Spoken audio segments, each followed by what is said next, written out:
नमस्कार दोस्तों, मिथिलांचल एक्सप्रेस में एक बार फिर से आप सभी का स्वागत है। उत्तर बिहार में गहराया बाढ़ का खतरा। नेपाल में सोमवार से हो रही लगातार बारिश।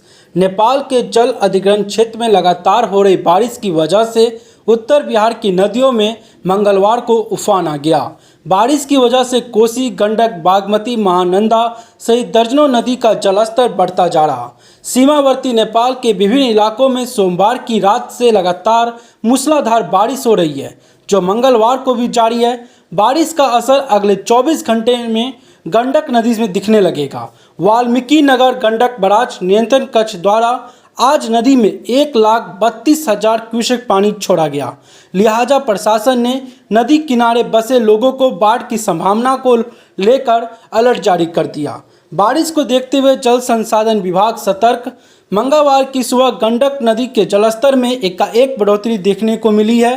फिलहाल नदी नेपाल से होकर बिहार सीमा में प्रवेश करने वाली नारायणी गंडक नदी का जलस्तर अचानक से बढ़ने लगा है। बारिश को देखते हुए जल संसाधन विभाग सतर्क हो गया और नेपाल के बारिश पर नज़र बनाए हुए हैं। जैसे जैसे नेपाल में बारिश होगी वैसे वैसे गंडक नदी का जलस्तर बढ़ता चला जाएगा। नेपाल में अब भी भारी बारिश होती है, उसका असर अगले 24 घंटे के बाद बगहा, बेतिया, गोपालगंज, मोतिहारी आदि जिले में देखने को लगेगा।